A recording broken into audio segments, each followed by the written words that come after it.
might be, you got two phones going? Yeah, this one's on me. We calling dolphins? Hey, Brian. Hey Brian, can you hear? Yes, I can. Okay. How are you? I'm just gonna put this one over here. And when we wanna ask a question, can y'all just unmute Unmute it? it. We'll ask a question. Yeah. Brian, that's your, be your job. That'll work. Chelsea, that's part of you. Not sure that's a speakerphone. You could also have the audio on too, Oh, turn on the the volume down. computer. Just don't buy anything on Amazon if you have my phone. I don't get paid for another 5 days. I thought I get paid tomorrow. You don't want to use a microphone on the laptop? It has feedback on all these, so you have to turn it off. Oh, okay, I see. Are these all I was on? gonna say, put my phone in airplane mode. That's- Yeah. Do we need them on? Yeah, because the recording's on. Okay. Okay. I'm ready when y'all are. All right, DDD Board of Directors meeting Wednesday, June 10th, 2020, 9:30 a.m. Call to order. Frank DiVittorio. Here. Eric Dosh. Here. John Daniel Gayran. Here. Elspeth Hollywood. Here. Bruce Krepke. Sorry, Bruce Krepke. Here. Cassie Reagan. Here. Brian Wong. Here.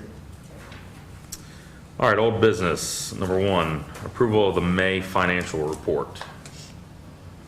Before we started, we were going to amend the agenda to add the loan policy, so I guess now would be the time to do that. Yes. So I'd like it to make a motion to amend the agenda to add the revolving loan policy, because we went over the marked up version last month, but we Yeah. forgot to put on this month's agenda for approval. All right. So I'll make that motion. I'll second. Hold on, let them look. Thank you.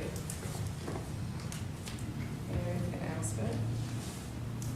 Frank DiVittorio. Yes. Eric Dosh. Yes. John Daniel Gayran. Yes. Elspeth Hollywood. Yes. Bruce Krepke. Yes. Cassie Reagan. Yes. Brian Wong. Yes. Okay.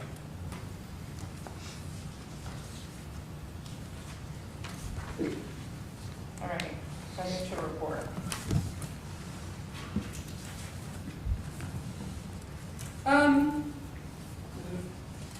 Nothing this different. We don't have any, events, spendings here. It's all just basic, advertising and general operating costs.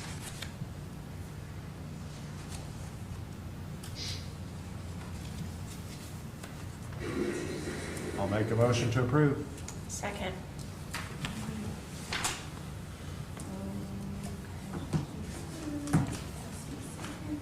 Frank Victoria, Yes. Eric Dosh. Yes. John Daniel Gayran. Yes. Elspeth Hollywood. Yes. Bruce Krepke. Abstain. Yes. Brian Wong. Yes. All right. Second item of old business, approval of the minutes from May 20th, 2020. I'll move we approve the minutes. Second. Brian. Brian. Frank Victoria, Yes. Eric Dosh. Yes. John Daniel Gayran. Yes. Elspeth Hollywood. Yes. Bruce Krepke. Abstain. Cassie Reagan. Yes. Brian Wong. Yes. Okay, the first thing we're gonna do, this is Brian from Lookable. Y'all, last meeting asked him to come on and talk about the program and, all of its things. It's so funny because he can't hear us, he's just hanging out right now. But he's gonna give about a 15-minute presentation and then let us ask questions, and then we'll turn off the video and, vote on Lookable and keep going with the meeting, so. Do we need a unmute him? Yeah. Is that we voting on this, or is it just a presentation? This is- This is a presentation, but at the end, we can either do it for next meeting or not. We need to decide if we want to use this software. We do have the funds for, this budget year, and this includes a new website and all the things that he's gonna talk about. This is what I've kind of talked about, all the benefits for merchants, that it's got an event calendar, it's got all kind of things. And did you talk to, I think we talked about last week, talking to some other or other cities that have Yes. it? You have a son? I do, okay. Let's let him present, huh? Yeah. Before we- Hey Brian, can you hear us? It can, that ain't gonna make a problem, I'm guessing. Alright, we're ready when you are. Are you recording? Okay, this are stuff? you picking up that echo too, or is that just on my end? Like, is the president, hold on, is the Yes, president? President. Oh, that sounds better now. Okay. Well, hello everyone. I appreciate you having me on here today. I don't know how many people are in the room that I'm talking to, but I hope you're all doing well. I'm gonna go ahead and share my screen so I can run you through a couple of things here. So I've been running Local since I started it as a research project. Sorry, getting over bronchitis, have a cough drop to try to avoid coughing respective ears. So I've been running Local since I started it in 2009, and what we're really after is to help communities be more effective at marketing themselves and help individual businesses as well. I grew up in a small town in Northern California called Placerville with lots of friends and family that run small businesses across the board. They're not good at marketing, and the internet came around and it really made things worse rather than better. And so really wanted to try to help with that. As I was in business school, I was learning all these sophisticated marketing techniques that Amazon and Microsoft and Starbucks and others were using. I was looking at the small businesses in my community saying, they're never going to be able to do these things. And so what we did was we started working to alleviate that problem. And in fact, started working with local publishers, my brother being one, local magazines and newspapers, and really saw an opportunity to help them, which is important, but also for them to be kind of our laboratory of the real world, to work with lots of businesses and really dial in how to help small businesses. We thought it would take 18 months, and it took more like 8 years. And so over the last few years, we've really matured as our original vision had intended. We've introduced a few important things, the least of which is our mascot Buzz, but we also introduced Local Connections, which is our cross-promotional technology, which I'll talk with you about today, as well as Marketing 345. It's a training framework and program, which I'll also share a bit. Last year, Iowa's Main Street brought me out, sent me to 5 communities to teach our workshop. Went very, very well. And so at the end of this month, my wife and our 5 kids were all hitting the road in our excursion and trailer and spending about 5 months on the road doing a nationwide tour. Hopefully we'll be able to do well there in Hammond. So I'll start by telling you a few minutes about Marketing 345. I think it'll help be useful for you, hopefully. Help you understand more of what we're going to do in the workshop, but also lay the foundation for why some of the cross-promotional things and some of the things that we provide are so critically important. So 345 came about because we had a lot of these conversations with businesses who misunderstood the role of marketing. They would say things like, I'm busy, so I don't need to do marketing, I don't need to do advertising, I don't need to do a website, I don't need to do whatever. And I would constantly talk to these contractor guys in particular and say, well, you're busy, which is great. What percentage of the work that you have is the work you want? And they would say things like, well, 30% is what I want, the rest is infill. So look, if you do need to do marketing or advertising or whatever that thing is, because you need more customers. Not just any customers, the right kind of customers. So ultimately out of that frustration grew this program, which is that there are 3 reasons any business or organization does marketing. There's 4 reasons why people work with you, and there are 5 ways that they find you. And so you may do marketing for customers, or growing your team, or even to some extent community impact, right? How many of you in this room are supporters of the summer concert series? And obviously you're on the board, so you're investing your time in the community. And the 4 reasons people work with you, well, competence is necessary but not sufficient. And so we have experience and expertise, what we call likability. If I'm a realtor, you want to spend the afternoon in a car with me. If you're a restaurant owner, is your restaurant convenient? Is your staff friendly? Do I like the ambiance? How does it make me feel? And then values. So I don't know if there's any plumbers in the room, but I always pick on plumbers because I can't tell a good plumber from a bad plumber. I know they exist. And so if I'm looking for a plumber and I see one volunteers with Habitat for Humanity, I'm going to hire that person for that reason. This is a good reason to say. And then the 5 ways they find you is where the rubber meets the road, and that is referrals, which is the best. Obviously, you're all in the downtown because you see value of that location, so it's a sort of referral idea, but there's a limit. So we have advertising and promotion in social media pretty much anywhere you're saying, hey, we are here, come check us out, we're awesome for whatever we do. Email marketing for about 60 to 70% of businesses is incredibly valuable, more so even than social media. Of course, Google because of all their devices, and then cross-promotion, both in real life and online, which we'll talk about again.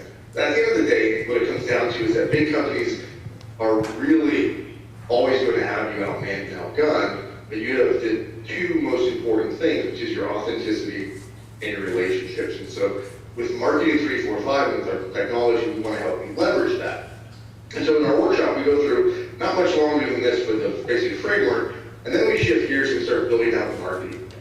And so we have this workbook that we go through with everyone that they fill out for this business, and we talk about the role of content and distribution.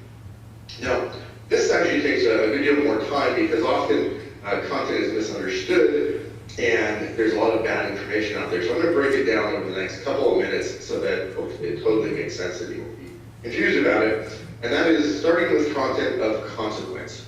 Any content that you think to yourself, boy, I would like to rank on Google or whatever's in this. Could be an event, could be a job, could be a blog post, could be an announcement, could be whatever. You might also think to yourself, if someone is referred to my business, I want them to see this, or at least have a chance to see it. If those sorts of thoughts go through your mind, that content needs to live on your website. Your website is your home online, and so in that graphic, it's a house. Now what you do with the content is you share it to social media, like Facebook. So people see it on Facebook, and if they're interested, they click and they go to your site. Now, hopefully you've heard about the algorithm. So not all of your followers on Facebook see your post. In fact, not even close most of the time, but some do. And so they click and they go to your website and you say, great, thanks for coming, basically. Would you like to subscribe to our newsletter so you don't miss anything?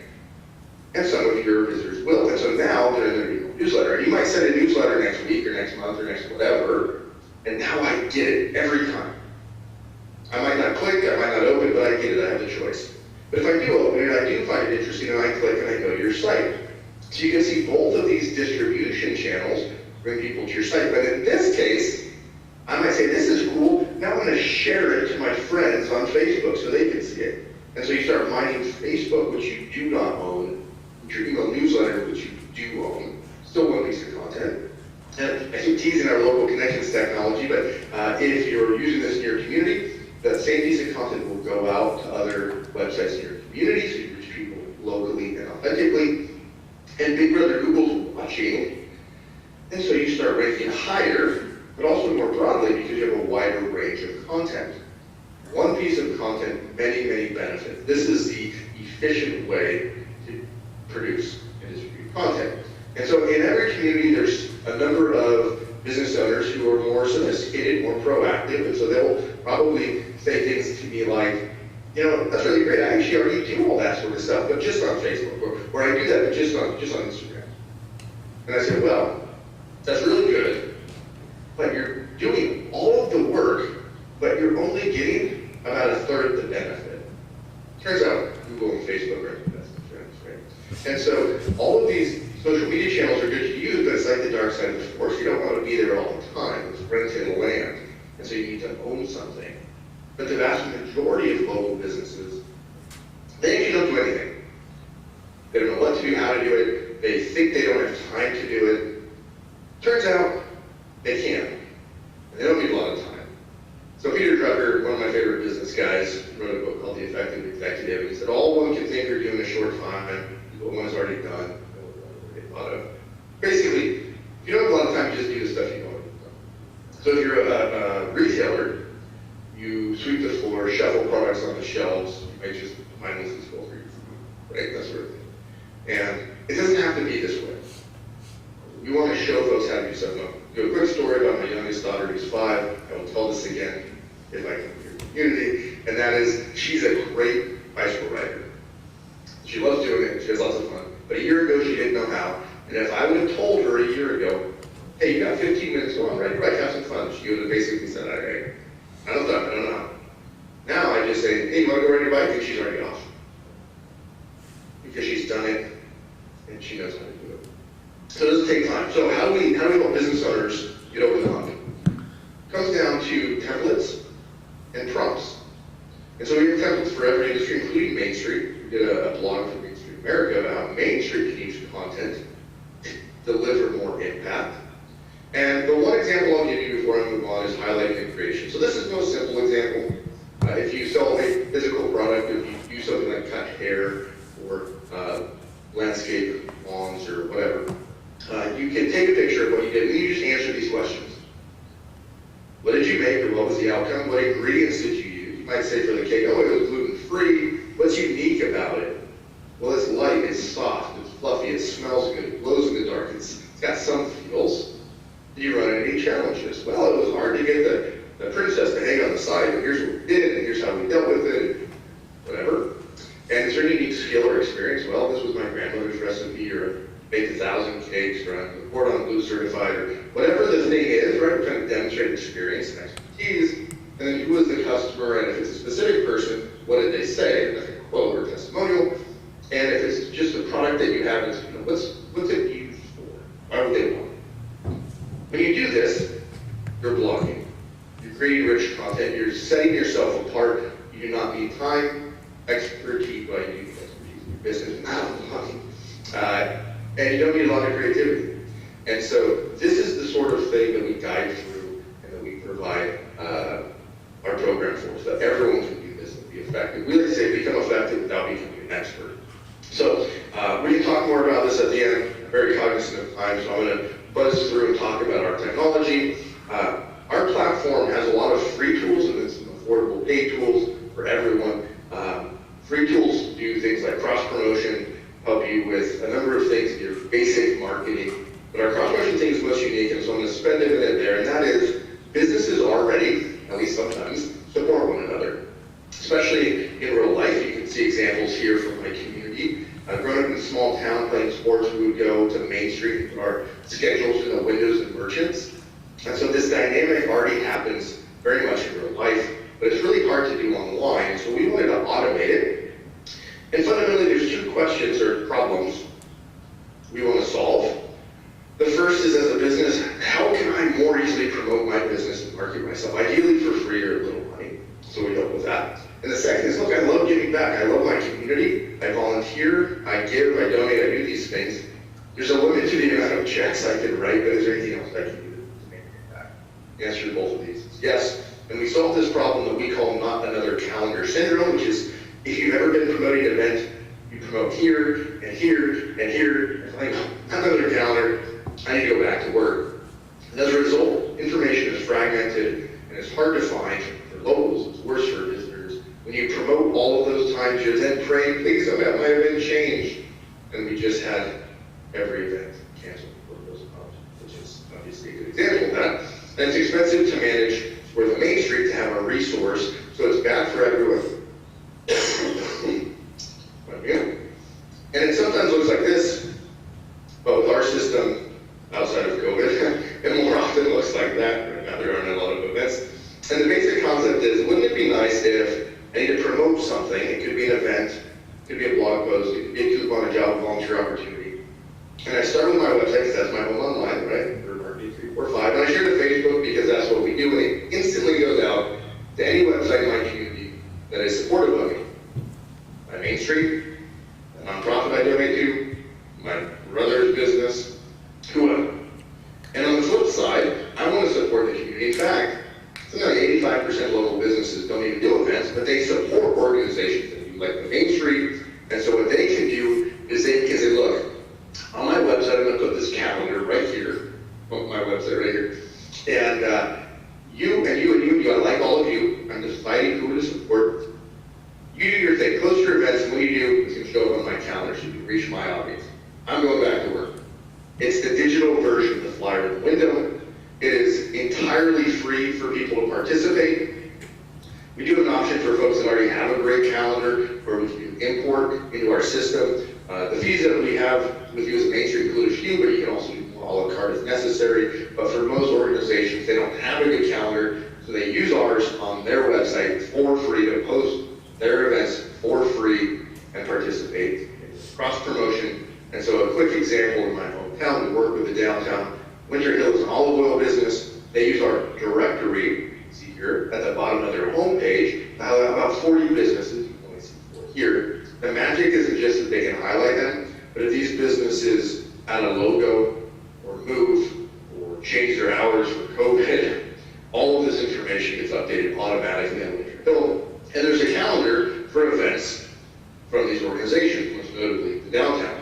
And so they show up here, not because the downtown posted it here. The downtown posted on the downtown site, they show up here, and lots of other places.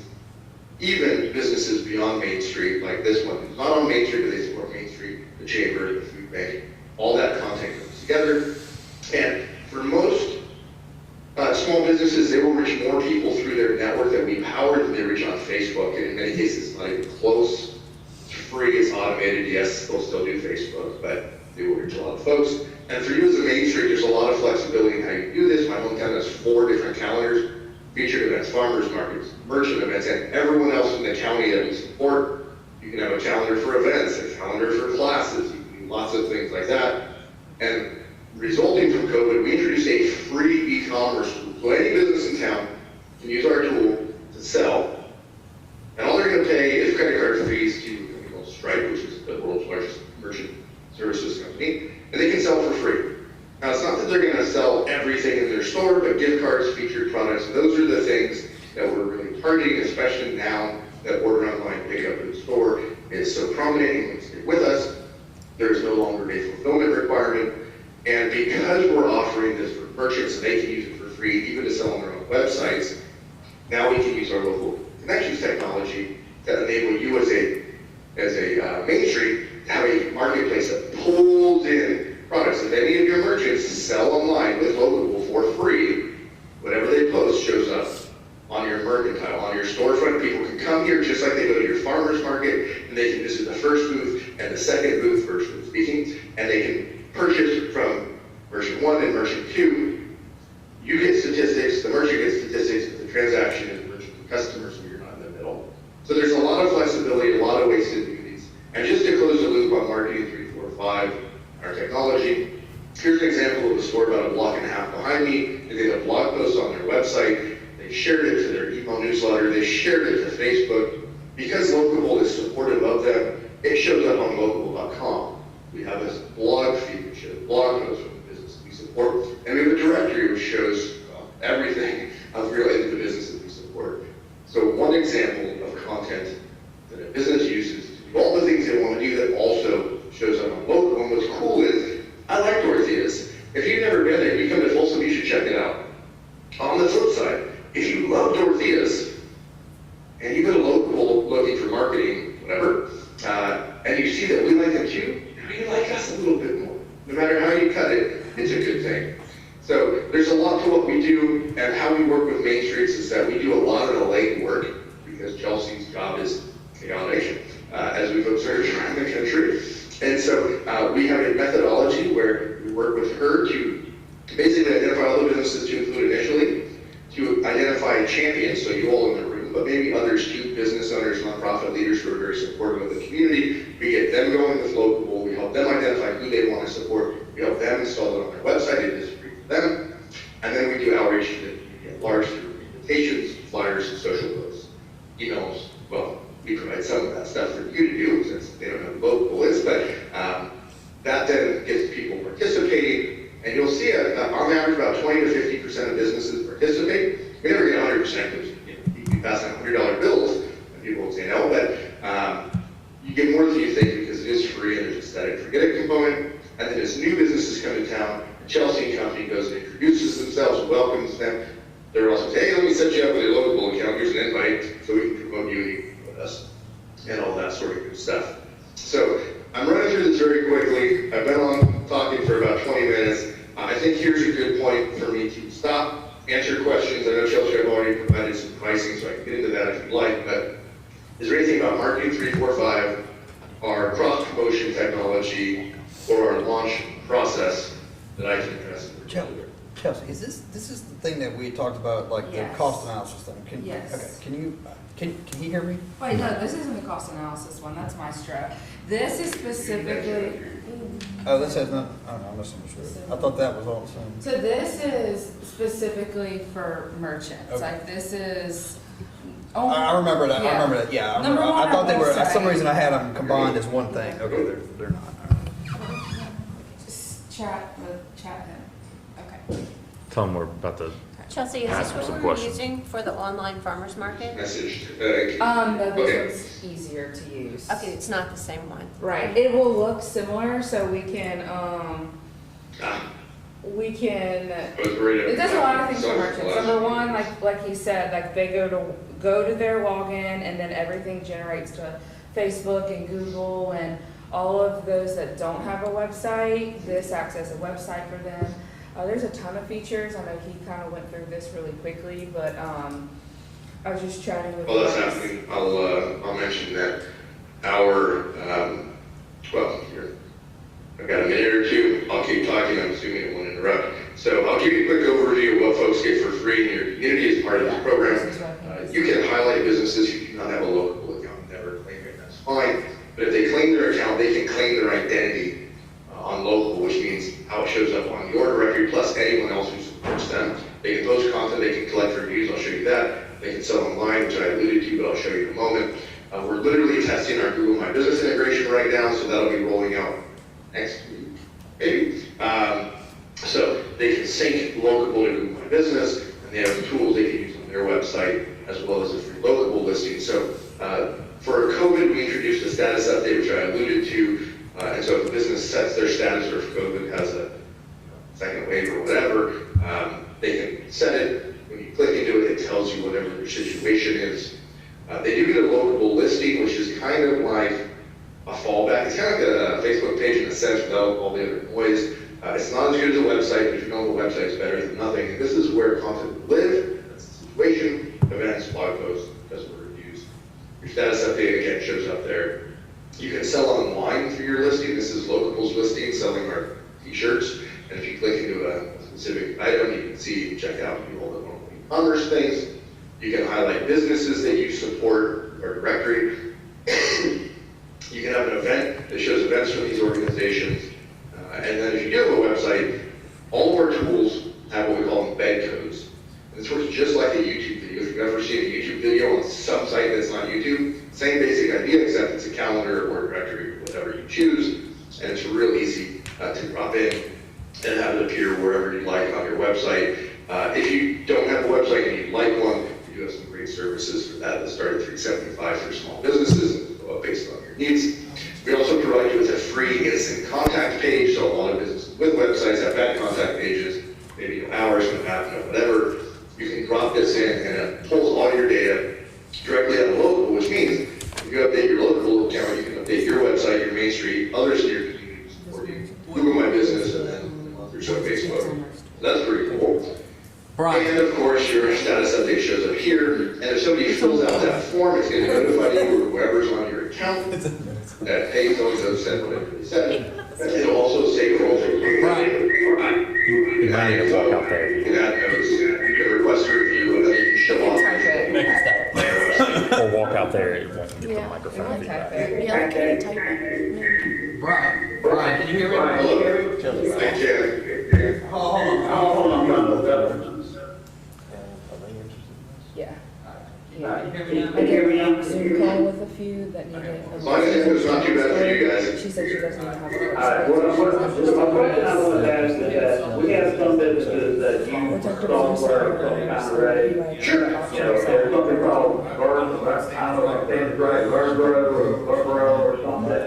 I don't know, we have a right here too, I'm not sure what y'all might use. But what software that businesses may already use, do y'all integrate with, work with, just kind of give us examples of numbers or like things. Is it the speaker? So websites can be built all sorts of ways, right? We have a website tool. You've got WordPress and Squarespace and Wix and Weekly and not domains, but lots of ways to do websites. So if somebody already has a good website, all of our tools can be added to an existing website. There's a few exceptions because the websites don't let you do anything. I'd argue you shouldn't be on that platform. But if you can add a YouTube video to the site, if you can add kind of anything to it, you can use our tools and we'll play nice with those existing websites. In terms of other marketing software, there's all sorts of stuff. So you can talk about all sorts of things. So it's hard to know exactly where to go on that. But what we often see is that you'll have a chamber, let's say, or the Parks District. They already have a good website, they already have a good calendar, they don't switch to us, totally understandable. And so what we can do is we can do an importer, is what we call it, which is basically software that will check their website, specifically their calendar, a few times a day, and anything that's posted in their calendar, it will grab and it will pull into our system, so it's in our database. So then if you're following the Parks District, even though they don't use our software for events, it's pulling in their events and then it'll show up on your website. So there's different sorts of integrations. Most of what we do doesn't require any integration, but we play nice with everybody in that regard. If you have something more specific about that use, that would be helpful. But we haven't run into any problems. I will say for the e-commerce thing, if you have more sophisticated users who are already using, say, Shopify or Magento or whatever to do e-commerce, you're not going to switch to us, right? Because ours is for like the folks who never sold online and need to easily, not here's how I run my business online. So those folks won't switch to us for e-commerce, but they still might post a gift card or a few featured items if you do mercantile because they want those basic things included. And then when they show up in mercantile, it will say, you know, to shop our full store, click here, and it'll kick them out to wherever the full store is. So we're going to play nice with wherever people are at for the various tools that we provide. Is he gonna explain the pricing? Yeah. Can Katie, can you take some? Katie, can you explain our pricing? Specifically for the Main Street, I assume. Okay, so here, let me back up. So our launch programs, we have a few different sizes. You're big enough that you fall into our Accelerate plan. And so it includes a number of things. It includes our calendar, our directory, the module, not the module, but names. Calendar, directory, job board, volunteer board, coupon and offer board, blog feed. So we'll help you set up any or all of these that you want to use. Now, candidly, one of the big things we do is we need to get your merchants using at least some of our tools. Many of your event hosting merchants do not have good calendars. I haven't looked, but I can say from experience confidently that is the case. And so we will give them calendars to use for free.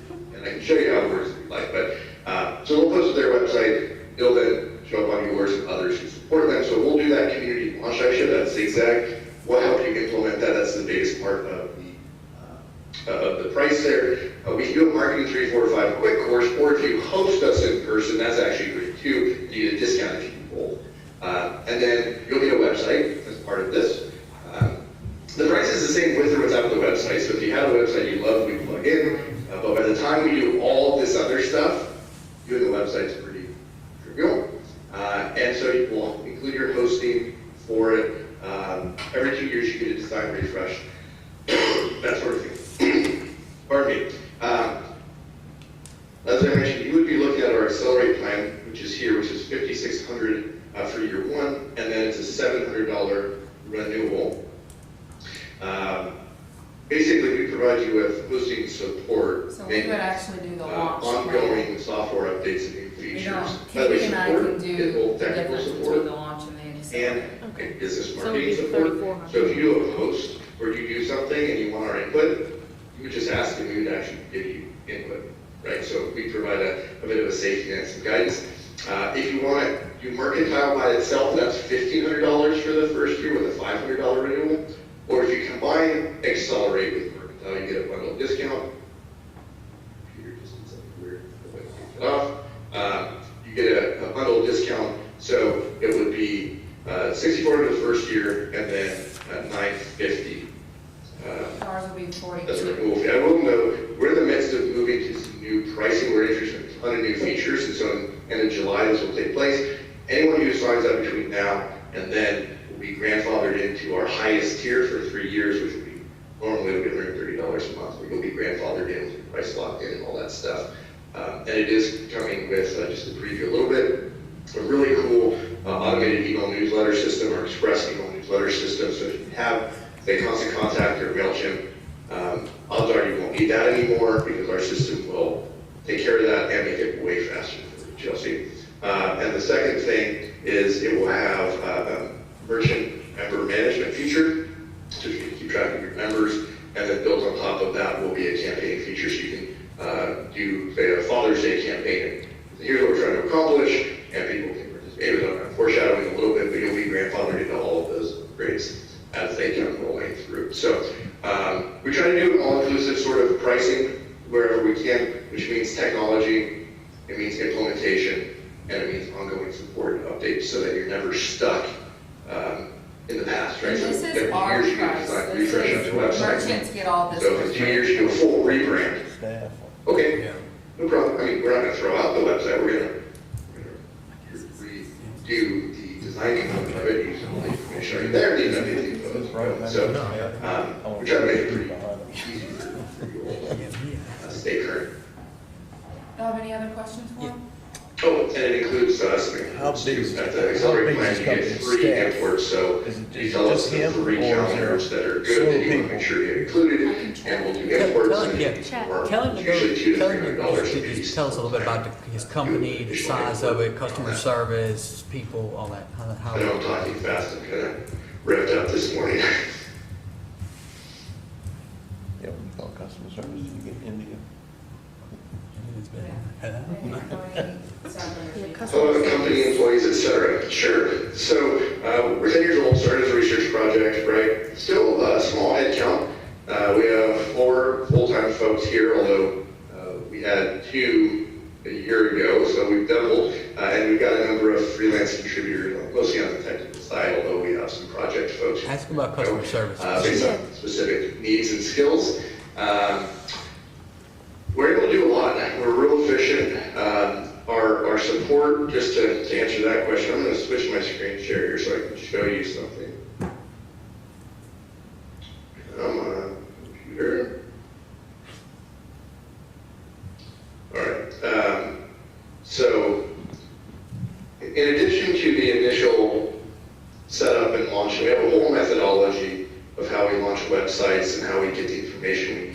We need information from the client when we do a website, but we're able to use prompts, as I alluded to earlier, to extract it quickly, and then we take that content and we're able to work with it. You've already seen, hopefully, the video I did of building the start of a new website. Is very, very raw, but I just wanted to show the start. But whenever any of our users are in our software, this is the website component of our software. You can see the various pages that I created. You can always ask for help.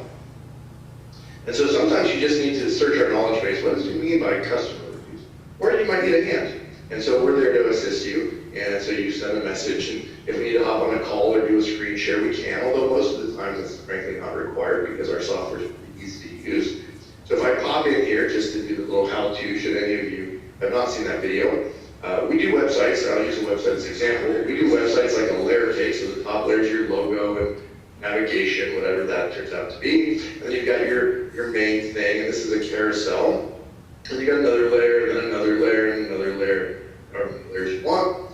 And so the admin looks very similar. And where you move your cursor, you get that green little outline, and you can click and type something new. And so you can make quick updates. You can do things like turn this from 3 columns into 4 columns, or down to 2 columns. So it's really easy to make adjustments so Chelsea and her team can keep this current and going. You can also add new components. So this one's a content block, so I'll add that. And you'll see there's a picture on the right, but maybe I want it on the left. And so anywhere I move my cursor, it does give you a description, cycle through layouts. Okay, let's do that. So I click a few times, and now it's 50-50, 50-50 the other way, 70-30, and I actually want this higher on the page. So I can drag that up, and if I were to hit save now, it appears. But our build and launch process does include some training and basically showing you how to do everything, although as you can see, a lot of it's fairly straightforward. But if ever you get stuck, we're there to support you. Pardon me. And usually within a couple of hours is the turnaround. But if anything's on fire, should it be on fire, it gets our immediate attention. Who All is US based responsible too. for training Yeah. businesses that get in? Is it y'all or is it him? And that's included, is there a cap on that, or how much No. time? It's all written right here. That's what this zigzag. I've got another thing screen over was. here, so if there's any other questions you want to just type to avoid the echo, that's okay too. Ask him how long it takes from going from zero to getting them online, to get a business online. Chelsea, how many That's gonna. cities are they working with right now across the US? Okay. And I'd like to know No, that's okay. of a city our size that uses this. How long from start to finish does it take to get a business online? I assume you mean a website. Well, integrate. The shortest we've had, I think, is 2 days. The integrated. Normally, it's usually 3 to 4 weeks, and sometimes it's forever. The process is, here, I'll pull this open. Oh, the integrated features, minutes. So you would sign up and say, okay, I want to support local, let's say. So, by the way, part of our launch process is our team helping get people set up. So you come in here and say, I want to have a directory on my site. So I'm going to create a directory in bed, and I'll create a new one. You don't have to remember this, I just want to show you that it's easy. So let's go Main Street Merchants, okay? And we use this notion of networks. So a network is kind of like a playlist or a group of businesses. So you might have Main Street Merchants, you might have sponsors, you might have nonprofits. You can give it whatever name you want. So I'm going to add a new network, and I'm going to again call that Main Street Merchants. If I can type. And then I'm going to add a company. I'm going to add a local. We're going to pretend that a locable is on your Main Street. So there's a locable. So I'm going to add to the network, and I'm going to create this embed. You can always add more merchants later. So what you would do is you would copy this code, and you can go and put it on your website wherever you want it to appear. You never have to touch it again. You can always just make changes, add businesses here, whatever. Now, I'm going to go ahead and add this to the website. So I'm going to create a page here. This is the prettiest page, but we're going to call this Main Street Merchants. I'll give it a label here, and I'm going to get rid of some of this other stuff that we don't need. And I'm going to add a directory. And I'm going to choose Main Street Merchants. Okay. So now, Kelsey just added a new page, highlighting all of the Main Street merchants, and you'll notice it pulls in all of this pre-existing information. If the information wasn't in the database, I could add some info, and part of our launch process will be literally getting a spreadsheet from you all that we can import in, that we can set up to seed it. But you'll notice that even with that, just adding it now, because Local is active, you can see all of our recent blog posts here. We're at the Hammond site, because this is the real site. All the blog posts here.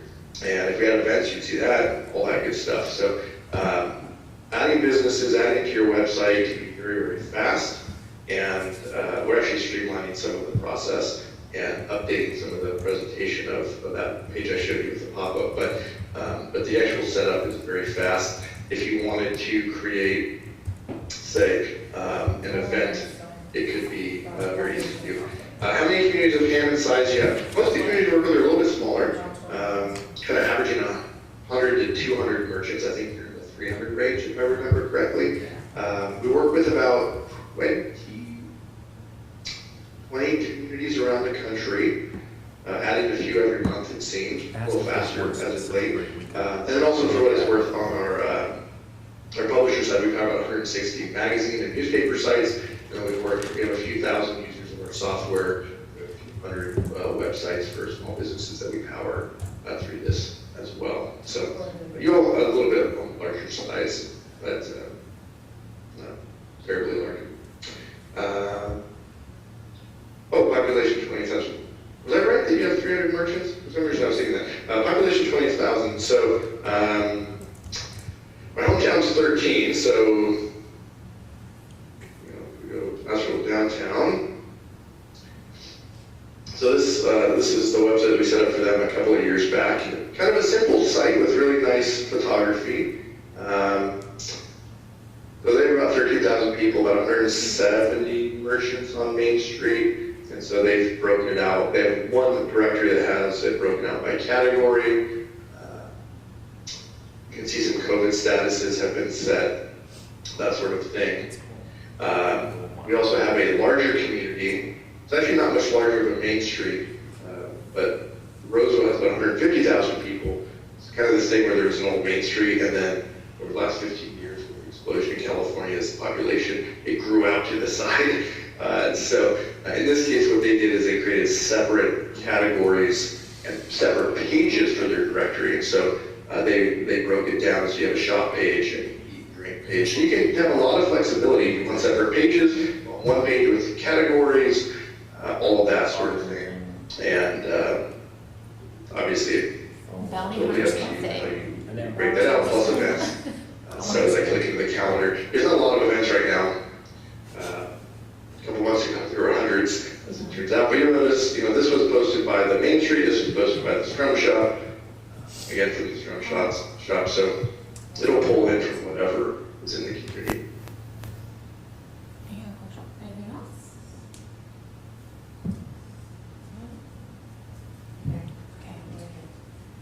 Okay, Brian. Okay, guys, that's all the questions we have. So, We're gonna debate a little bit, and then I'm sure I'll join you some questions after. But I'm That sounds good.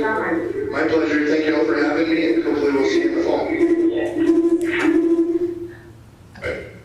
Marcus, I just wanted to ask you a quick question, and I don't mean to put you on the spot here, but I saw you, so you got drafted. Lucky. I just wanted to make sure, does the city already have, is there anything like this already that the city either has and is working on, or like, I just wanted to make sure we weren't going down some path there that their city is already on, like, either down the road already or something, like, or that we should talk to. I mean, I guess you're the one we should talk to, but whether or not there needs to be some coordination or something with this before we go. I don't want to duplicate. The DDD stands as its own entity. So right now, they have their own website. That's something that the city does not maintain. The city has its own website. And one thing that we've been working with the revision of the city's website is to actually incorporate the DDD by adding links and things like that that point back to the DDD. But as far as this direction, no, we don't have anything as far as the city that ties into this type of arena. Okay, so you don't feel like we would be I don't, like, from what you saw here, like, you don't feel like we would be duplicating anything the city's already on top of? Not currently, because like I say, it stands as an entity of its own. So with that being said, it's kind of its own market, and we just kind of promote DDD, and then DDD does. Right. But y'all don't have any kind of business promotion or I think calendar? I think if you did that, then you'd have to be competing with, just say, the mall, for instance, and what shopping, dining. Yeah, I guess what I'm saying is, like, if the city could have a license for something like this that we could piggyback off of if they were already using it, but it doesn't sound like it doesn't sound like there's any that there's anything. I just don't want to reinvent the wheel. Is all I'm saying. So I don't think we are. It sounds like, so. Yeah, so I think what's really pressing for Katie and I is the new website. Ask Ralph how many times I email him, and I'm like, I don't know how to code things, in our website. It is a little difficult to use. It's really hard to keep updated. We don't have a directory. The last time our directory was updated was when the website was built, because it's all coding. And who handles that? It's huge. Well, Five Stones built it. We maintain it for free, but any large updates that we need or anything major, it costs us. Like what would that cost me? Do you know? Just like, for instance, on our homepage, there's a link that says subscribe to our newsletter, and the newsletter link is not working, and that's not something that Katie and I can fix. So we asked Five Stones to fix it, and it charges $500 to fix the website link. so basically. So things like that. So I haven't done it, but what I like about this is That's crazy. we get all of these features for the price of a website. This is cheaper than. And it's all stuff that we can maintain and manage, the two of us. And We you don't have have to pay someone to do it. And you have a support system Correct. through their Yes. company that allows. And I've been in contact, like I said, I've been looking at this for the last couple months because I didn't want us to just jump into something. And every time I've reached out to Brian, I hear from him within minutes. I've used the chat feature, I've checked out the chat feature, I've called him, I've gone to their website and used their basic info at locable.com. I've gotten responses from all of them. I think the website's really important to us. I have talked to a couple of businesses. I talked to Mr. Bruce from Mariners, just to see if he would be interested in any of this, and he said that while he's not gonna pay for an e-commerce tool and things like that, if he's got the option to put his gift cards online and his t-shirts that can go to a full website, he would do that. And we talked to Brian and Rose about it on the call too, and Rose was interested. So I have put feelers out. I've got all positive vibes. It's just. What about retail merchants, like Cassie, like? We have our own new website being built, so we wouldn't use it for e-commerce, other than maybe like gift cards or something that, you know, could just go, and anybody going to the DDD website could have the opportunity to buy that. But I think using the calendars. The calendar, yeah. I think and that's what linking. you're gonna get the most. If we could train everybody, because even law firm or bank, if they have seminar coming up, or they have, you know, something that they wanna publicize through Daily the specials. DDD, we can all just put that information in, and y'all don't have to come to us and go, got any, you know. Or I mean, what's your calendar calendar alone, or if we create a city kind of wide calendar, I mean, like, just even like, remember one year was they scheduled like the policeman ball and the Mardi Gras ball like the same weekend, or something, you know what I mean, which. So you know, we it's not can like just- extend this to all of the nonprofits and the city and things like that. So all they have to do is submit on their website and it goes out. Chelsea, I would like, this is one thing that, I mean, I'm not personally ready to, I like it, but I'm not personally, I mean, I don't know where, y'all can, anyway, I'm not personally ready to like punch my ticket here, but what I would like to see is it possible that we could do, just make like a little, y'all could do a little infomercial, whatever you want to call it, thing, maybe do two, one in the evening where businesses that are, you know, daytime businesses could come after 5, and one, you know, maybe during the day where just do one of these mass, you know, broadcast emails that we do and invite them so that you can kind of pitch it to the bigger public and we could get their input too before. I mean, I hate to kind of. Well, I have done Zoom meetings with this. And but I mean, has everybody. I reached out to the people that were on the Zoom meetings. There was about 5 on one, there was like 3 on the other, so I've reached out to those. I went to people that didn't have websites. I went to Susie's General Store and asked her, you know, like, would you be interested in this? I just would like to see it. I understand you're kind of taking it, maybe you're doing it actually more so than what I'm asking on the one-on-one personal level. You're giving more personal stuff, but I would like, I think I'd like to see it clearly invited everybody, all the DDD businesses and whatnot, to, in some public kind of forum, to get information, like kind of like what we did. I mean, I know this was public, but I mean. I don't think you're gonna get a big turnout for people to come and just get information that Chelsea could email out. I think with everything going on right now, everybody has too much on their plate. I don't think they're gonna come out just for an informational thing. I also don't think that people are going to fully understand it until we have it as a tool that they can use, and these people come in and do a workshop. The other thing I heard him say is the price goes up next month. So if we delay to next month, then our price goes up. I think too, I mean, honestly, I think being able to access and change our website and to update the directory is like priority number 1, especially in this situation, you know, that we're currently in. So while I understand, Frank, I understand what you're saying. I think being able to update our directory and update our website is like and a I think high priority. It's important too. We'll talk about it in here.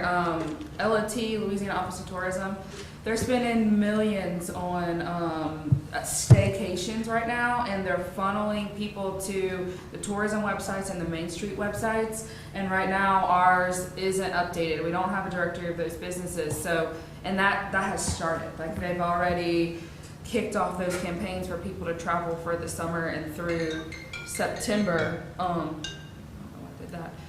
But I think this is cheaper than building a website for ourselves, and then it's the added benefit of of everyone. Being connected. So- Mark, hold on, let me mark this. Sure. It's not my meeting, but as a city employee, we steer in the right direction the best way we can. I think it would be good if you got your price quote from the initial website that you had built to compare that to this, because, okay, so you pay $10,000 for your initial website that you have to pay additional fees to actually update and make changes to. You don't have that free support, and you also pay probably a monthly or annual hosting cost. All of that is included in this. So what you have to look at is that you're actually underspending going this route than what you would actually be spending staying in the same route that you are, and you don't have the support. Just to give that insight on a technology standpoint. Yeah, thanks, Marcus. And there's this fee is an annual, it's $4,000, it's an annual fee, but the web, no? No, it's a one-time Annual fee. The annual is fee's $950. Oh, okay. Yeah, How much are you paying annually right now for hosting? I'm paying monthly for, Yeah, For how much It's is probably it? going to equal the same thing, but you get way more. yeah. And then, I guess the other thing is, let's see, in terms of any kind of, what is it, RFP request or whatever, are we good with that on what we needed to do to? There's not another company that does all his services. We looked into it. I asked Andre about it. There's no one that has these. The only other quotes that would be similar are if we pulled quotes from getting websites done, and they wouldn't have all the features. So this isn't necessarily. Okay, So Andre doesn't think that we need to, shop this any more than this. Right. Andre has confirmed, you've confirmed with Andre that we can punch this ticket. Yes, and there's we're not good. another service that's similar to his. Chelsea, who found who? Who found who? He is, Main Street pushes him really big, so he's at all of the national meetings. And then if I've been to his speeches before, but when I don't know if y'all remember, I got the National Main Street Scholarship. He reached out to me and said, "Hey, we're doing things and we're doing this marketing around the country. Would Hammond be interested?" So, and I know he's working with Ray on a state level to do some things like that, but yeah, and I know this is taking forever, but it's important, I think. May I just add my 2 cents? Sure. Yeah. As Chelsea said, the website, it can be real frustrating for people who are overly conscious of what you all are doing and that kind of thing. But, right now, I can go to the website to see what is the agenda going to be, and sometimes it's there, sometimes it's on Facebook. I find myself going to 3 or 4 different sites to try and stay on top of things. And to me, because this is a database instead of individual places where you have to update something, it just makes a world of sense from the user. And then also, as has been said, for the price of a new website, which I think you all need, you're getting all these additional benefits. So as far as I'm concerned, it seems to me like it's really not very expensive to jump in there.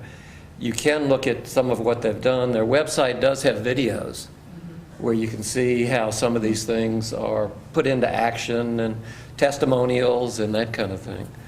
But I know there's maybe more information that you all would want before you vote, but if I had a vote and I don't, I know Marlon and I are both ready to vote for it, so thank you. And this is already budgeted, we already have, this money is already in the We have budget. promotions line item, yep.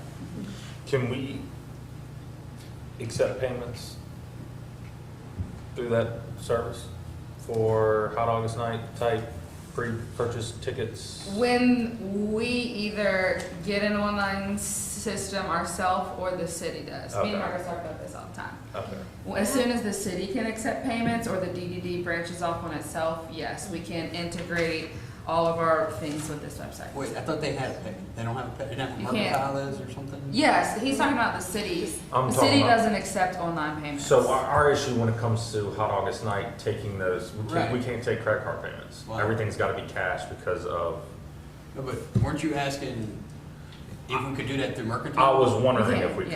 could. And we can or can't? He Can't. said in the thing that they have a payment processing company that they work with. Yeah. I was just Yeah, meaning no. that the DDD itself so So the accepted DDD, if for- we use. All you do is you like, Yeah. you submit an application, you link your bank account to it so that, We just have to get with the city and we have to do our own accounting if we want to go online, which is no problem. The city does not accept online payments or credit card payments of any type. So if we want to do that, it's fine. I've been talking to Seda about what we need to do to get to that point. So we need to do that. The city's not. So you're talking about a city regulatory issue, not a. Correct. This has the. Yes. This Has the has capability to do it. The ability. This but- has the capability, we don't. But you're on the back end in terms of as a public entity. And my question was Okay. if this would make it Easier or not. or even available for Right. us to bypass what the city Yeah, and- tells us not to, you know. And so the answer is no. The answer is, let me put in some more work and yes. Yeah. But this We local can't. would allow Yeah. it. Yes. Okay. Yeah. And Katie, as our marketing person, how do you, I know you've looked into all of this, and what are your thoughts on? Not only would it save me time and effort and energy and as the person who's behind the screen doing all the work, but like he said, from the customer standpoint, it's also easy to use. So on both sides, it's gonna be very easy, because when I try to model all of our stuff on social, I try to think, well, does the customer see it? And you have to just assume that, you know, and not saying that you are, but assume that the average person that's looking at your website or your brand is clueless and has no idea who you are. And this, to me, is the easiest way, because we want to update our website. Like, Yeah. I know how to fix it. It's just like she said, we can't write $500 checks every time a link needs to be fixed. And it's just very archaic and bad. Like, we have the ability to change it, we just can't. Got it. And through this, we could change so many things within 5 hours of having this website. So I want to add to this too. We're going to go through this in the agenda. We've got a lot of grant money, and one of the ones that we have is for Louisiana Cultural District. This is $1,000 that was given to us. We didn't apply for it. The Lieutenant Governor gave out Cultural District Recognition Awards, and Hammond, it just popped up in my email. Congratulations, y'all are doing great. Here's $1,000. One of the things that you can do with this grant is you can do website developments and upgrades. So we can offset this cost by $1,000 because of the grant. I don't know if that sweetens the deal for anyone, but I think it's a great service. And When's that price deadline? the end of the month, The end of June. June. Well, I think that, I'm gonna be honest with y'all, as far as that goes, I mean, I think we could go, I mean, you heard the size that he is and the size we are, I mean, I think that's negotiable. I don't think he would turn us down. I mean, I'm not saying we have to. If we wait and say, hey, Yeah, we I need to mean, push if this. we're like, look, we'll pay the last month's price, you know, whatever it was, you want us or not, Yeah. I mean, but I don't, if For the grant money has to be if spent. we're able to do it, and we have the money budgeted to do it, and, I mean, Marcus made some excellent points there, you had some other points about some stuff, I mean, I always kind of like to err on the side of getting more input. I don't think, and again, I realize we invite these, we do one on the afternoon, we do one in the morning, maybe 2 people show up. But I do like the idea of giving people opportunity to express their opinion, look at it before we pull the trigger. You know, I know I guess it's another month, so I don't. I think our vote's still gonna be right here anyways. Yeah, and Chelsea pointed out that grant money has to be spent by the end of the month. Yeah, I mean, The there's, I mean, I'm not, you know, there's points in. And not to sound negative about it, but even if the merchants decided that they didn't want to use it, you're still probably paying the same cost that you're paying now to have opportunity to be able to open those things up and giving more bells and whistles to administration and DDD to get more stuff out to those people, even if some decided that they didn't want to use it. How long are we committed to this if we? a year? It's a year. Yeah, so you I mean, that's the price, I mean, 4,000 is the price of a website, really, I mean, not even an expensive website. So in the event you did cancel, what are you really out, I guess? that and then, yeah, I mean, Now, if we cancel it, do you keep the You website? can keep your website Yeah. subscription, yes. So this would change our hosting from Five Stones to Well, Localville? they're probably not hosting it anyway, but. Okay. Yeah, all the paperwork. And we also would get to keep our URL Yeah, as well. Well, which that's is ours, pretty yeah. cool. Yeah. I think we've always Yeah. owned that ourselves. All right, well, I'm gonna make a motion to, do the launch plus mercantile, to approve that to purchase. A this. second. Yeah. Frank DiVittorio, Yes. Eric Dosh, Yes. John Daniel Garan. Yes. Elizabeth Hollywood, Yes. Brewster Krepke, Yes. Cassie Reagan, Yes. Brian Walk. Yes. Woo, I'm gonna update this website today. Just a note to you guys, when you do get ready to switch over and go live to that site, when you cancel your contract from your other site, ask them to submit you all of your files, your data and everything, just in case if you have an issue later. Okay. Yeah. You can take that website and upload it, so at least you have something to put in place, so you're not down and don't have Oh, nothing. you wanna do- Yeah, thank you for being here, Mark. Yeah, thank Thanks you. for giving information Actually, I was today. about to sneak out, Frank said, hey, wait, so. Yeah. Yeah. All right, we have a lot more. They should be pretty quickly. They should move pretty quick, but we'll get through them. Yeah, we do. Thanks, Mark. Thank you. Appreciate it. All right, design committee report. All right, we met last week and we talked about, we have 2 grants that we're going to vote on. We talked about the wayfinding signs. We also talked about the bike racks. Are we coming back to the bike racks? Yeah, we're coming back to Yeah. it. Okay, so, we actually, I guess with the bike racks real quick, we had one that Tangi Industrial built and we talked about it at the design committee meeting and Dr. Nelson brought up some really good points. He's an avid bike rider and, he suggested the design that you'll see when we get to that. So we had a great discussion about that. Do you want me to go ahead and talk about the 2 grants? Sure. Okay, so the first one, and there's a tab for it, is for 110 North K Street. 100 is me, which is Courtyard Cafe. And we did vote to approve it. It's a facade grant. All the information is here. All of the backup support information is included. The certificate of appropriateness is there. So we need to vote on it as a board.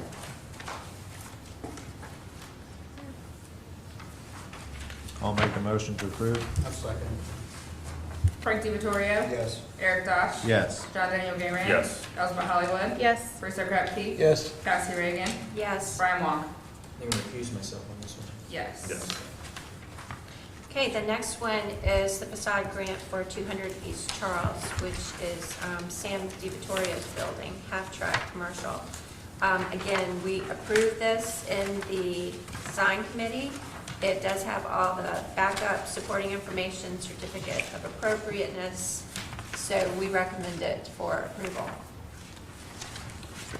I'll make a motion. I'll second. Frank DiVittorio, Excusable.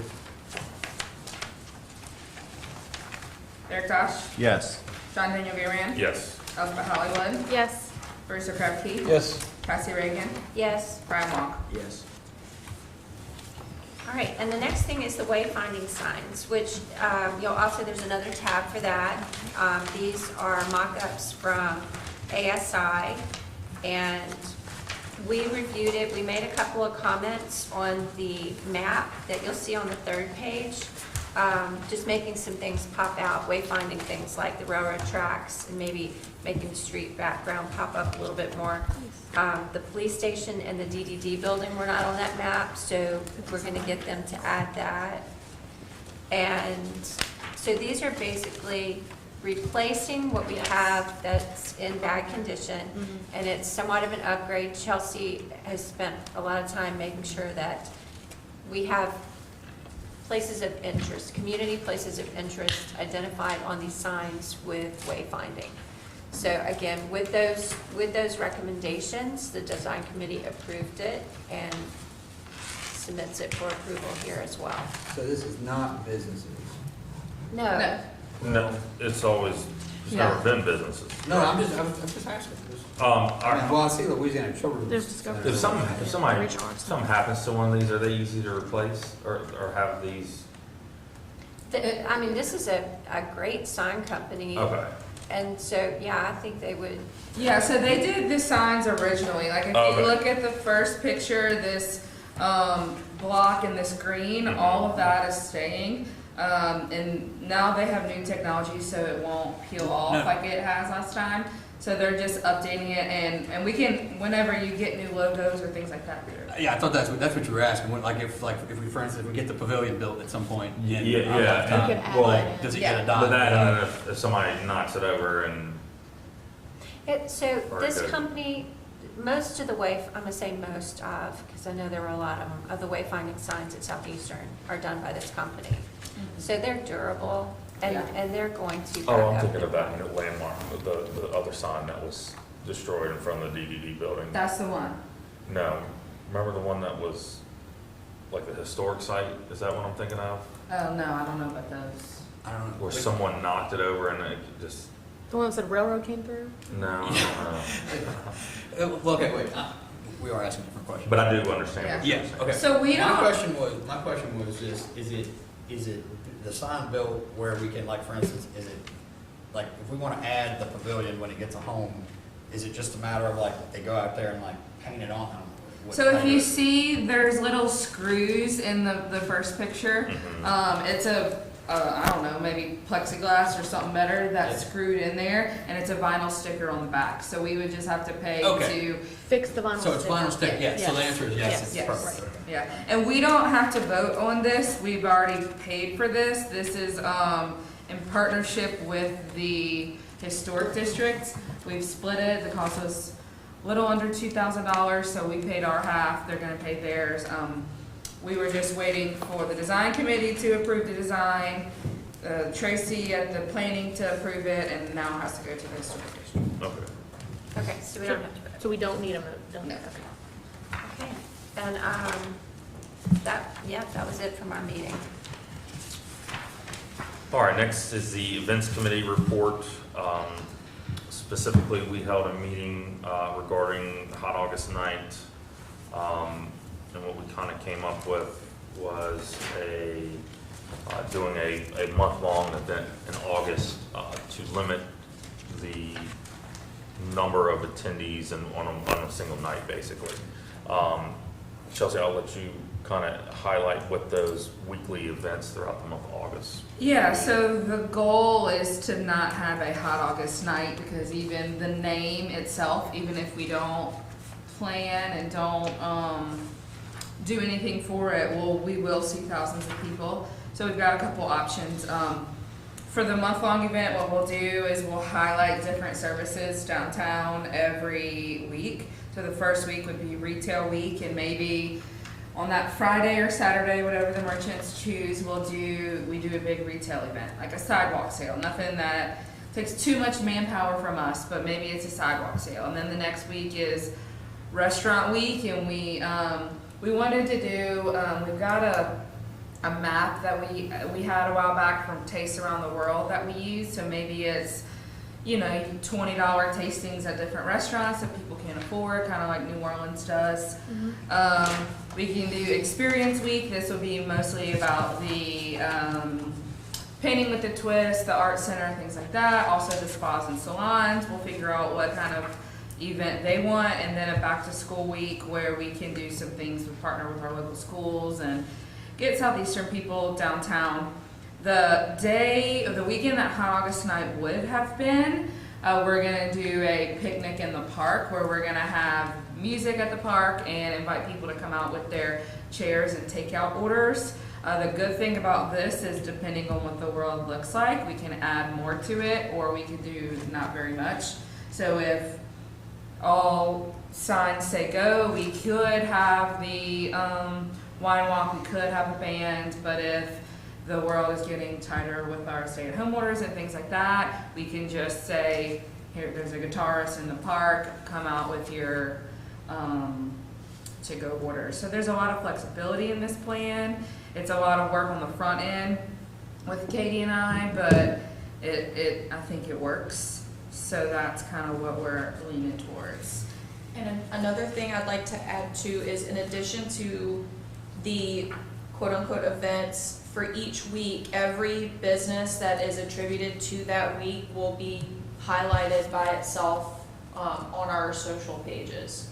So each retail store will be highlighted that first week by us, with their hours, their sales, their whatever they would want it to be. So like she said, it's gonna be a lot of work on the front end, but it's not a lot of manpower or demands a lot of folks come to those actual events, but we're still bringing money into downtown, which is the goal. Yeah, and because it's we don't have a lot of programming, we don't have to submit a lot of, I guess, precautionary plans to the city that go up the pipeline. There's a lot of things for tourism that if you do have an event, you've got to have the police and the manpower and the sanitation in order to host the event. And I think that this still pumps dollars into downtown, and we don't have to do all that. So. Any questions?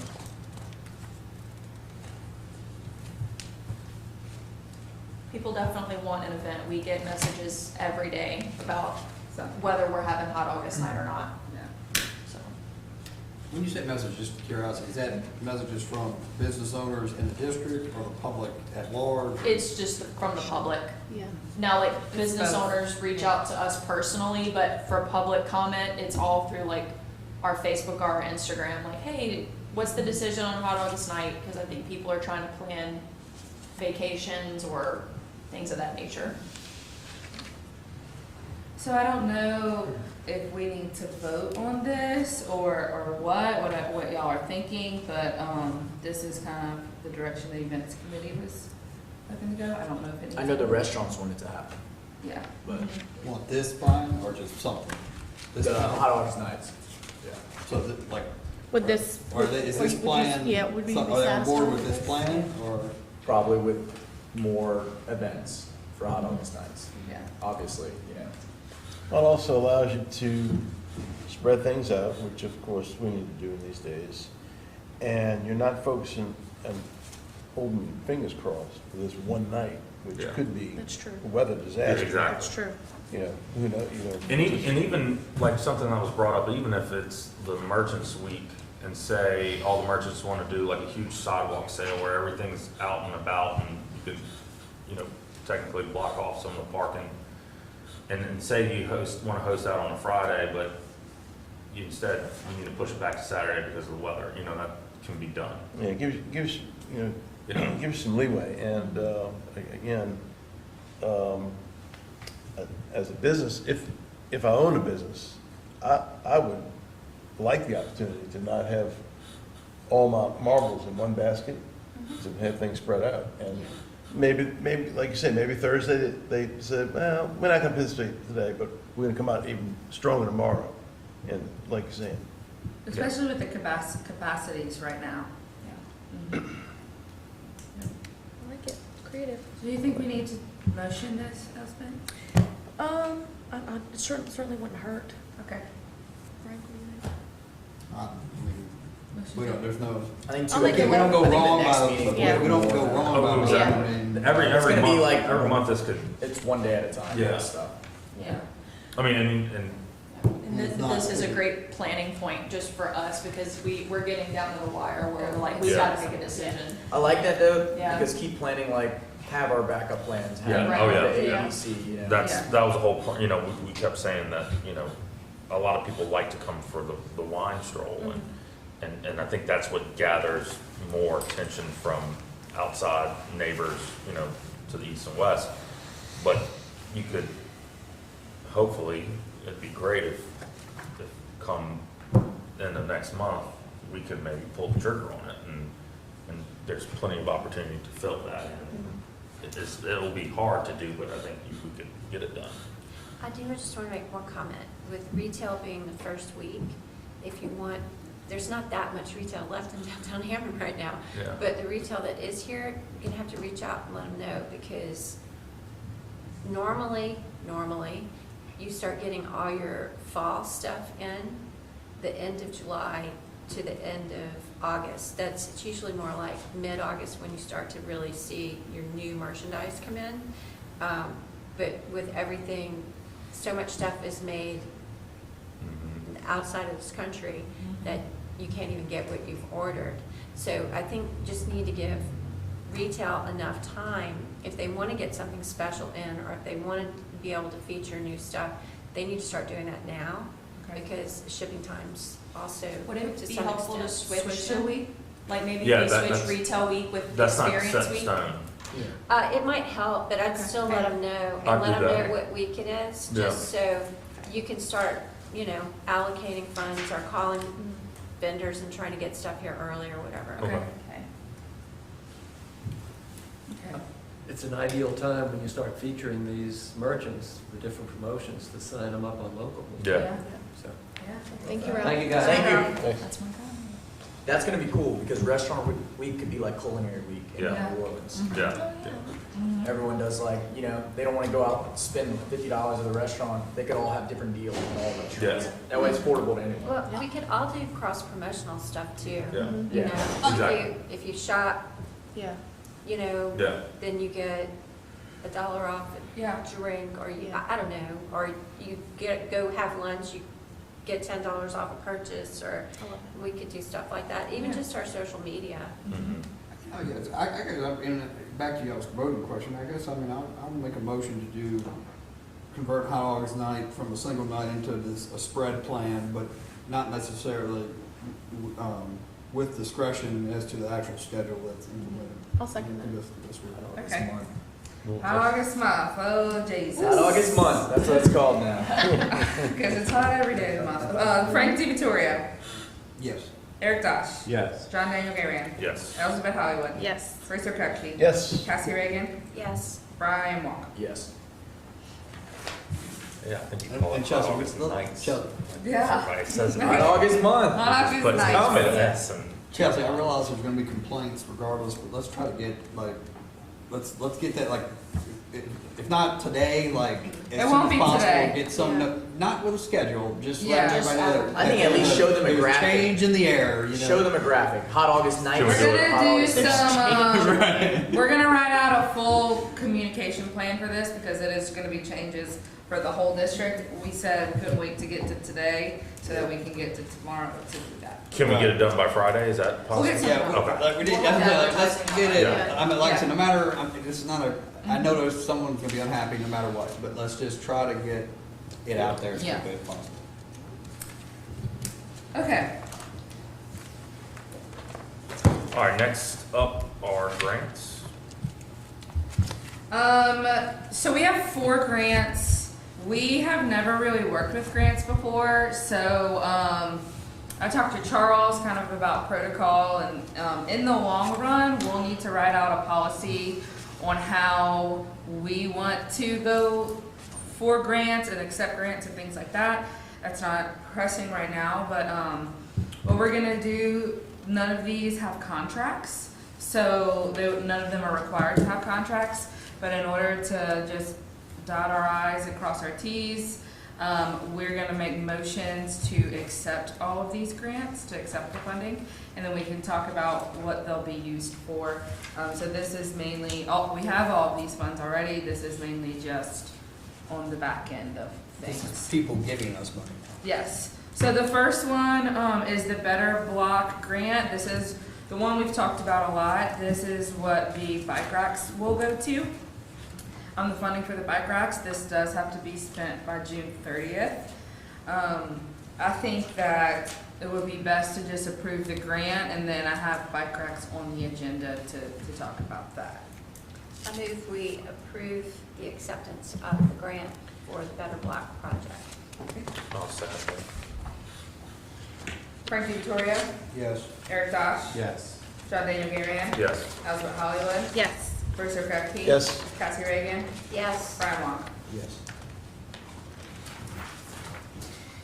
The next one is also from the LHCC, and it's also for $3,000. This is for the online farmers market. These funds have mostly been spent. We're gonna buy a couple more things that she needs, like tents and tables and things like that. But this grant was for the farmer's market. Make a motion, we. And I'll second. Since we spent the money already. Yeah, Frank DiVittorio, Yes. Eric Dosh. Yes. John Daniel Garian. Yes. Elspeth Hollywood. Yes. Bruce O'Krepke. Yes. Cassie Reagan. Yes. Brian Wong. Yes. Yeah, that's good that you accepted that one. The next one is from Louisiana Main Street. This one is called the Community Support Grant. We were awarded $1,330. You can see it has to be used for the following purpose: cleaning supplies or new promotional video. This is what I put online. I put some feelers out on SurveyMonkey. We also did one on Doodle. For the most part, the answers were 50-50. People want cleaning supplies and a new promotional video. I would recommend, we do have the funds to do both.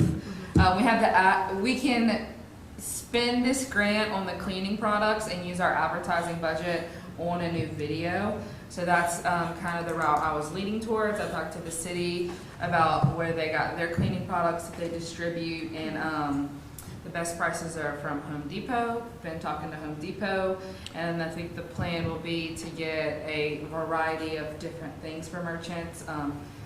Cleaning, like cleaner, hand sanitizer, gloves. Don't know about masks, but we'll pick a few days that are first come, first serve. We'll try to have enough for everyone, and they can come to the DDD and pick up supplies that they need.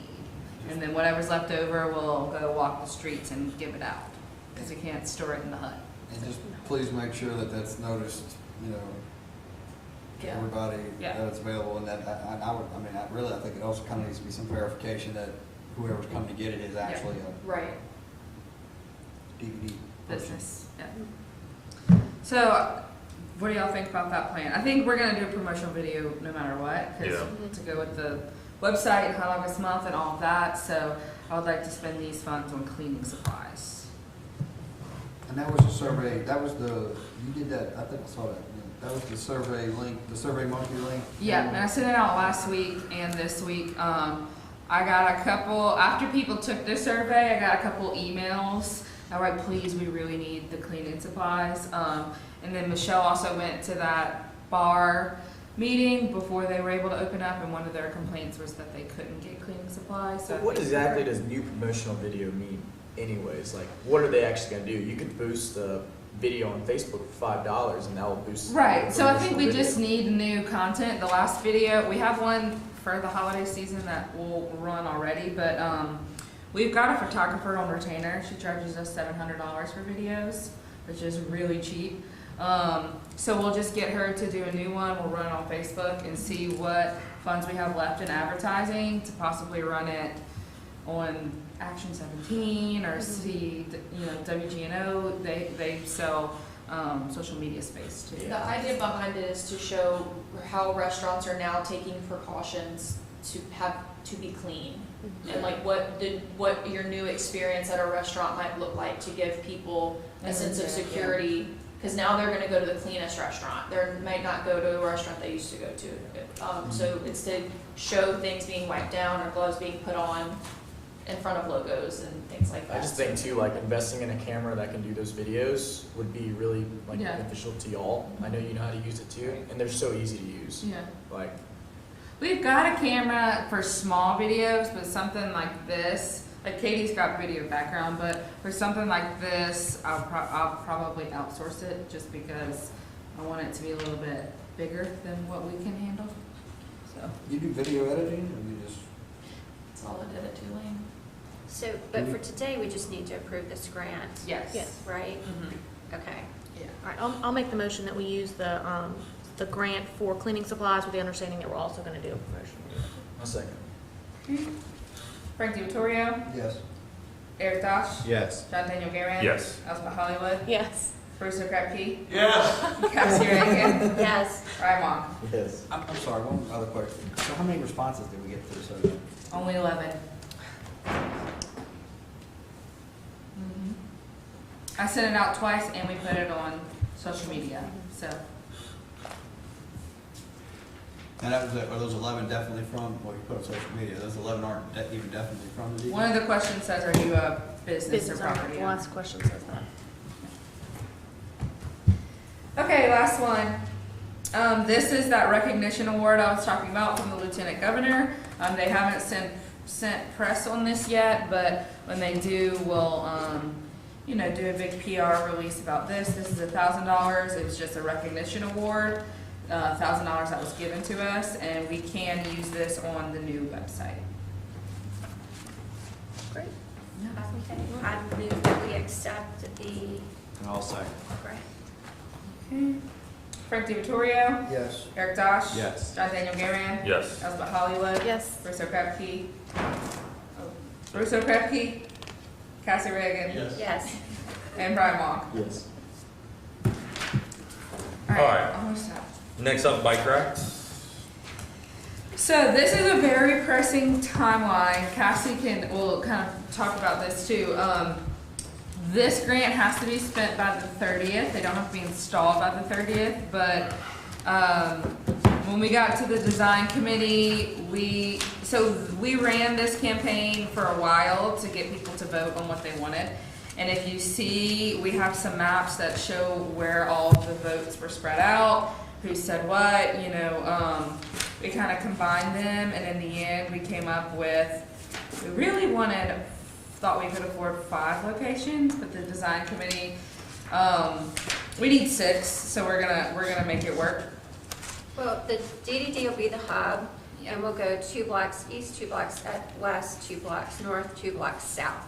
So there'll be a bike rack within 2 blocks of the DDD in any direction. Yeah. So we got to the meeting and we had a whole bike rack picked out with the Tinge Industrial, and Dr. Nelson, who rides bikes, none of us ride bikes, he was like, no thank you. Those are very old. You can see them back here in some of the photos in the back. It's this one. He said that those aren't safe, that he wouldn't recommend putting those downtown, so we kind of racked our brains about what we could do in this picture, although it's dark is what we're going with. You can see that 2 of them are U-shaped, and this is all we're allowed to go with. City code requires U-shaped racks. And then the other one, it has a circle in the middle, and the circle will be a vinyl sticker used for cultural purposes. So it's either gonna have the DDD logo on it, it's gonna have artwork on it, or it's gonna have historic facts or things like that. Can Tinge Industrial not make this? No. That you've already. No one in Hammond can make it. Bending the pipe was an issue. Yeah. Oh. They could only make it like height. square. Corners, cut and well, I Gotcha. guess. See, I figured they'd have a But pipe. these are gonna be That's so pretty much big. easier, they're gonna be less They obtrusive. take less space. They take a Right, lot and you less can space. park a bike Yeah. on each side. I mean, technically, if 2 of you are together, you could park 2 bikes and run the chain, Yeah. you know, whatever you wanted. And Dr. Nelson is the one who brought up about having something in the center, Yes. which keeps your chain from hitting the ground, which gives people leverage to use the bolt cutter to cut the Oh. lock. So, I never would have thought about that. right, it's, so it has a functional use, and, you know, he said, make it pretty. Mhm. So he had great input at our meeting. Yeah, it honestly changed everything we were going for, Yeah. for the better. I actually Much like for the these better. better. I do too. Because of the art that you I do can too. put on it. Yep. So I do have quotes. I was hoping to get a few more. I do have one in my email that I got that may be cheaper. 6. Chelsea, are these sites are in the historical district? Yes, this has to go before historic district. All right, and you said the city code, so the city, the big city, whatever you want to call it, has codes on bicycle racks? Yes. And does the historical district have codes that you can find and read on this, or is it the subjective whatever? It's subjective. It says landscaping, and it says all furniture needs to look like what's already existing, / not be obstructive in view. So these are fine. We're gonna let them pick if they want black or green. And the city has gone through, Robert and Tracy went and picked out all the exact locations already. So we just have to pick pick the company. Okay, so you talked to Robert and Tracy, I guess, Oh, yeah. about the city codes. Has anybody talked to the historical district yet? Yes, I talked to Jenny. We have to submit, after today, once we decide, yes, we want to go forward with this, we submit the exact locations and the design to the historic district for their meeting next week. And they've seen this design? Yeah, Yes. like, okay. And they didn't jump up and down and holler at you? This is all over historic locations throughout the country. It's unobtrusive, and I don't see, other than color, I don't see that they're gonna have an issue. Oh, I don't have, I just wanted to, I've gotten some input, I guess we'll say, that Not two. One per location, because these are more expensive. that it's, I don't know, I just wanted to make sure they were kind of included in the front end. And all the locations are also ADA compliant too. Yeah.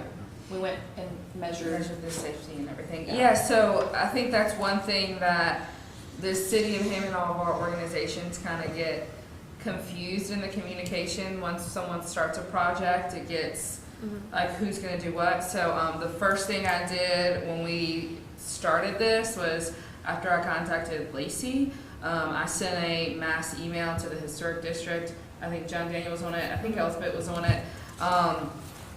To all of to Cece, Tracy, and Robert at the city. The mayor was on it and Lacey was on it, so that everyone is on the same page. Perfect. Glad you did that email. I can communicate. It's a thing that I do. So the only issue here is we need to pick the cheapest bike rack option. And actually, I can pull it up. Can you go to my Gmail, please? There was one that came in Gmail. This was the one I was waiting on. When Rustin put this out to bid, they have the laser cut ones. A company called Madrax is who won the bid for them. We've been waiting on a quote Can from you them. forward it to downtown Hammond? Yeah, and they just sent it in an email, and I'm pretty positive that this one is the cheapest. It's like getting it in at the last minute. I know. Oh yeah, very last minute. She told us today that they would have it in by 9:15. So, we're spending, how much are we spending again on this? So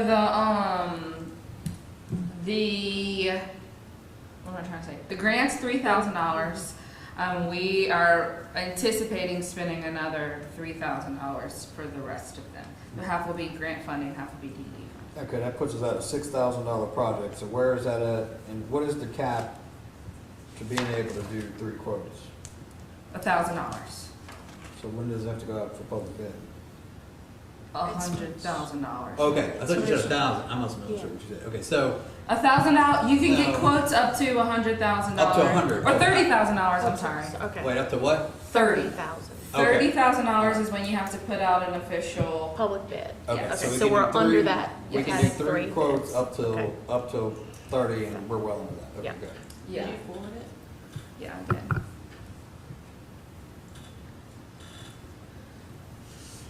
And this is, we have 3 here, and this is the 4th one. Yeah, so this peak rack one, they are not gonna, we're not gonna be able to consider them because they don't do in-ground mounts.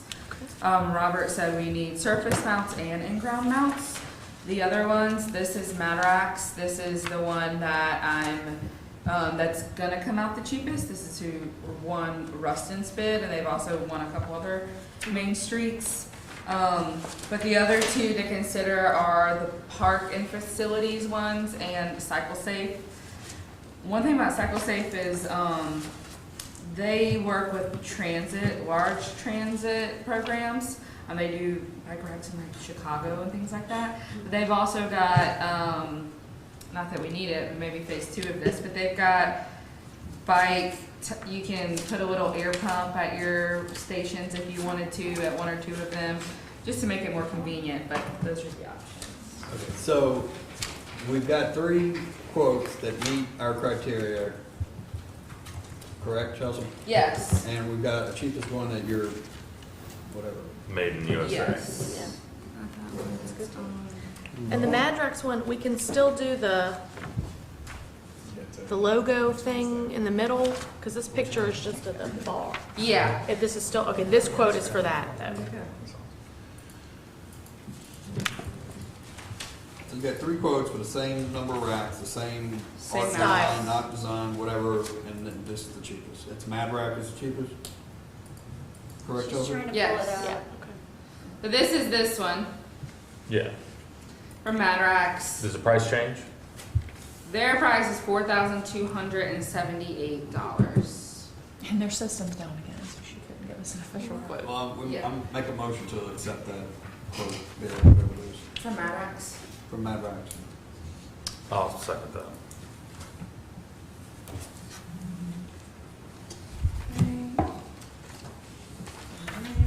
Okay, Frank Vittorio, Yes. Eric Dosh. Yes. John Daniel Gayran, Yes. Elspeth Hollywood, Yes. Brewster Crab Key, And I don't have to yell this time, yes. Taxi Reagan, Yes. Brian Walk. Yes. Is there something else on the agenda? We gotta do the loan program to Yes. approve that. Maybe we do that now, then finish off the last 2. Mm-hmm. That's okay. That's fine, we'll move That's quick. fine. Here we go. So in the revolving loan program, y'all got the marked up one last month. I think Chelsea, you just got the clean version now. You accepted the changes. Main thing that we changed materially was we added the minimum interest rate of 150, which is there, and then we cleaned up the language, used Wall Street Journal Prime rather than New York Prime. That was in the older language. And then Chelsea and I looked at a couple other things since our last meeting. There was a personal guarantee sheet. That's definitely a good idea to add in there in the application. And then there was an information for monitoring, which is an optional thing that we added at the last page as part of the application. Other than that, is basically not a whole lot of other changing what we already have. It's just cleaning up the grammar on that. And then I probably need another banker from another bank to help when we do actual loan committee. So that is one other thing we still need to get straight. And Chelsea, I'll get another volunteer in that regard. But I think we've got an improvement, and then we just gotta see if we can get some other folks that wanna apply for this. Do we need to vote on this? Yeah, because we made some changes to it to update it. Eric, the application, okay, so for the under 10,000, we've got furniture, fixtures, and equipment. Right. What's submitted with the application in that one? Is that a tax return or no tax return? What is it? Actually, the application's for all of them, so that doesn't differentiate between that. Okay, what has to be submitted for the application? Is that, do they need, I guess really what I'm asking is, do they need tax returns with it? Yes, they do. On all of them or just some? All 3. So we set that up. For the borrower or the owners or just borrower? It'll Depends be, on how your company's set up, right? right. Like what I'm saying, so like. I'm an LLC, so it's my personal and it's my business if I submit for it. But Right. if you're set up as a different type of entity, if the business is, depends on how the business is set up. Application, complete assurance. So it's copy just of the lease, borrower's Personal financial statements for guarantors. Depends on how the Yeah, business is. if it's an existing business, Oh, here we go. business tax returns or the business financials, usually it's both, and then the personal tax returns as well. But we left a caveat in there that basically if there's any other information we need, we can request it. Yeah. Because some of the ones that we've recruited in the past, it's a new business, so they wouldn't even have tax returns, all they have is a Right. pro forma. Yeah. And you're really just Yeah. going on their personal Right. capabilities. But is it, so there's not an option in this that if a business itself is cash flowing or whatever you want to call it, to service the loan, that you could just submit the business? The owners are going to have to submit their personal return for growth? No, that's not, if the existing business, 3 most recent tax returns on business. Okay, well, I don't know, I'm just asking. So we need a motion? I move that Wait, hold on. But we got to answer Frank's Okay. question here. Yeah, if we look on the page 3 in the application process, and we at least ask for a personal financial statement for all guarantors. And says if existing business, 3 most recent tax returns on business, including balance sheet income statement. But we don't need personal guarantors for all of them, so it's just, so if we're doing an unsecured loan of under $10,000, then the business can submit its tax return only in financials, and that's it. Well, the guarantor still needs to submit a personal financial statement, but not a tax return, that is correct. Even for an unsecured, there's a personal guarantor. Yes. There's always a personal guarantor. Right, that should be on page 2, I believe. Yes. On page 2, at the very bottom, it always says personal guarantee is required.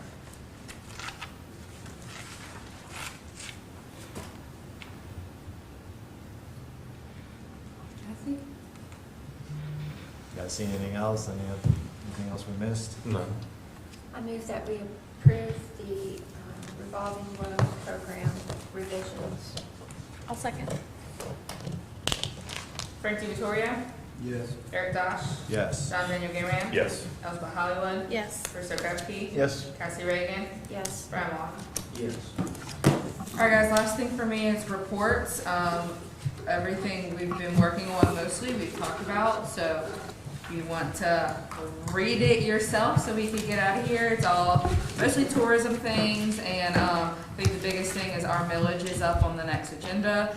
Both of the advertisements have been sent. They were in the newspaper June 6th and 9th, 30 days before our next meeting. Just be aware of that, and that's mainly it. Lots of things. Brian brought up this camera thing, and I don't think we need a motion on this or anything, but maybe, I mean, in terms of reports, like, do you think maybe next time we could look into whether or not, you know, what a camera would call it, but like, I mean, if Katie's got the skills to use it and. We have one. The one you need would be like, what, 900,000? More right? expensive. Close to 1,000. Because really and truly, the lenses are what's expensive. Yeah.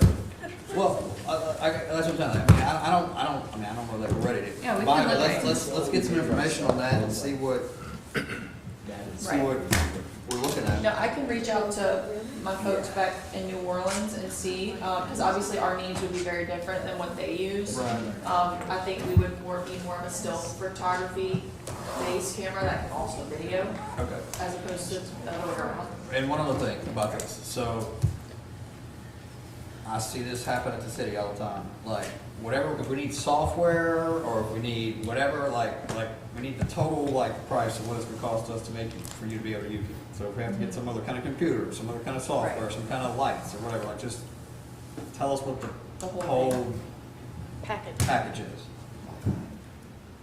I will get there. Okay.